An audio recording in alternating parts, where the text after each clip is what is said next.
Ang report po namin is Chapter 5, Global Issues that Concern Schools and Society. Aware po ba kayo sa mga issues dito sa schools natin? Yeah. Di ba, report na yun ni Doreen yata? Yeah, yun. So, merong issues sa school, meron din sa global. So, aware ba kayo sa mga issues sa global? Sa buong mundo? Yung mga pollution, gano'n. Terrorism.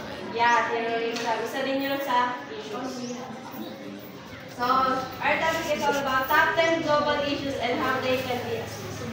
So, first issue natin is climate change. So, alam naman natin yung climate change, di ba? Ito yung pagbabago-bago ng panahon. Yes, tama.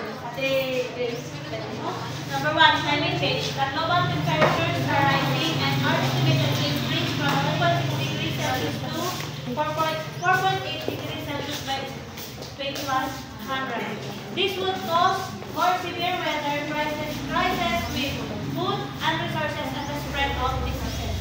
So, unang issues is climate change. Di ba pagbabago-bago yung klima natin is, syempre, magkakaroon siya ng epekto sa atin. So, halimbawa na lang sa food. Example nila is yung sa mga farmers, di ba? Pag kunwari, tagtuyot gano'n, di ba? Yung pananim nila is, kunwari, hindi na sasang-ayon dun sa panahon na yun. And then, syempre, yung mga tanim nila is magmamahal. And then, dun sa resources naman nila, syempre, tagtuyot din sa water resources nila, mapupulang din sila. And then, yung magkaka-cause din ko ng resources. So, the reduction of greenhouse emission and the spreading of education, the importance of going green can help make a big difference.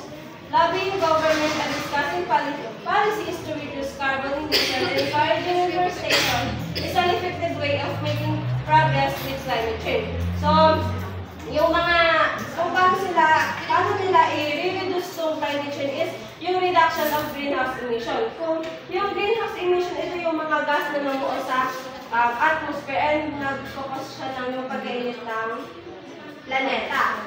So dapat natin bawasan yung mga pagsusunog natin, ganon. And then, spreading of education, ito yung raise ka ng awareness about the importance of going green. And then, lobbying government, yung lobbying government, ito yung pag-seek ng para magbigay ng informations, para makamit mo yung law and then yung mga policies. Yun. Tapos isa din para mabawasan to climate change is yung reforestation o kaya yung pag nagputol ka ng kahoy is kailangan mong palitan ng puno. Ay, basta tanim. Second issue is pollution. So, ladies? Pollution. Pollution includes ocean litter, pesticides and fertilizer, air, light, and noise pollution. Clean water is essential for human and animals, but more than 1 billion people don't have access to clean water due to pollution from toxic substances, sewage, or industrial waste. So, yung pollution, alam naman natin yan, yung contamination ng environment natin. So, mayroong iba't ibang pollution. May air pollution, soil pollution, water, noise, gano'n. So, yung sa air pollution, yung sa mga hangin, yung mga pagsusunog doon. Tapos, sa noise, yung mga ingay. And then yung sa soil, di ba yung paggamit ng pesticide and fertilizer. So, sa water pollution is, di ba yung water is kailangan natin, ng mga tao, and then ng mga human. So, kailangan dapat natin i-maintain yung kalinisan. So, isa pang kung paano ma-lessen yung pollution is kailangan natin ng waste management, yung reduce, reuse, and recycle. And then dapat yung clean energy production natin. Yan. And then next issue is violence. So, sino kong gusto mag-isa? Violence can be found in the social, cultural, and economic aspect of the world, whether it is a conflict that has broken out in a country. Currently, Hatred, Treason Act, the service proposed people or sexual harassment occurring on the street violence is preventable problem that has been an issue for resident. So yung violence is social issue siya, di ba? May iba't ibang issue din. So yung violence, ito yung physical force or power na magkakakos ng injury or pwede ding death. So merong various form of violence, merong physical violence. So yung physical violence, ito yung magkakasakitan na sila ganon. And then sexual violence. So sexual violence occurs when a person is forced to unwillingly take part in sexual activity. Ito yung pagpipilit ganon sa rape. Yeah, yung example is yung rape nga.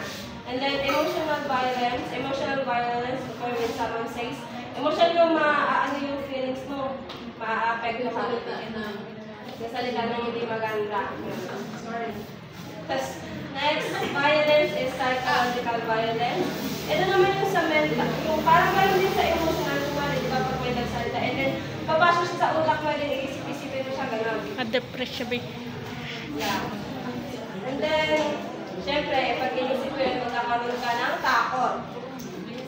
Tapos, next is spiritual violence. Spiritual violence occurs when someone uses an individual's spiritual belief to manipulate or dominate or control that person. Ito naman is yung sa spiritual, yung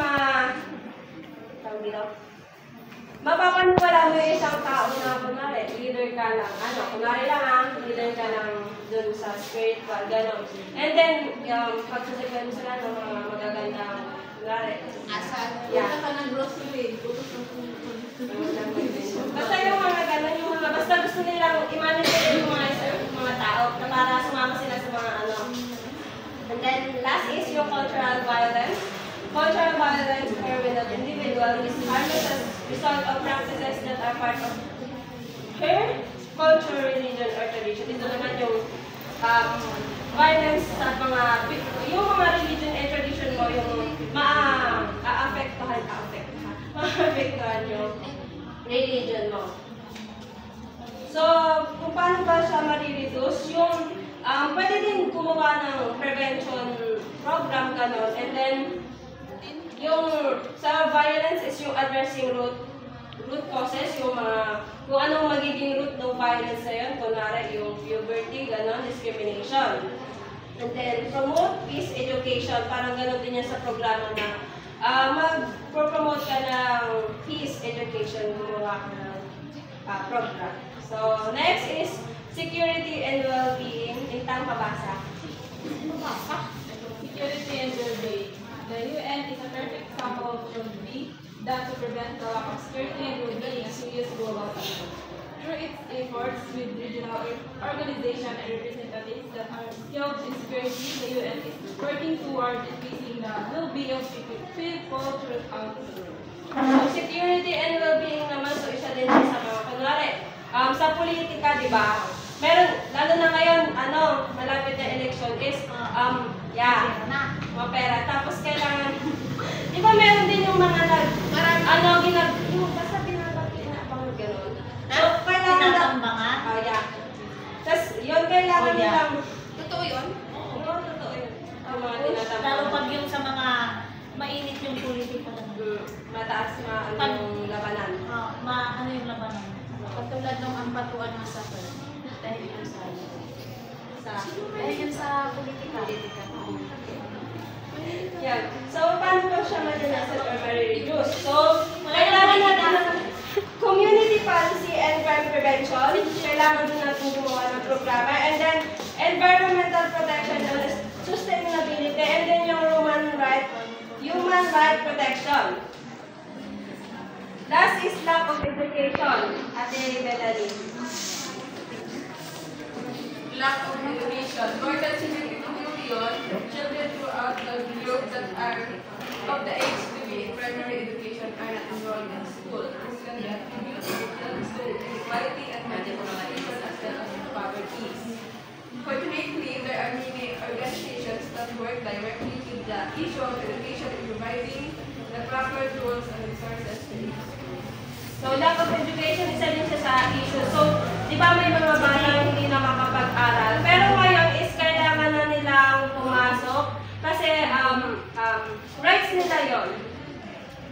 Pero marami pa rin yung mga nasa bundok-bundok, hindi sila nakakapag-access sa education. So, kailangan nilang mag-access and then kailangan din ng invention in education infrastructure. Ganon. So, kailangan, di ba, merong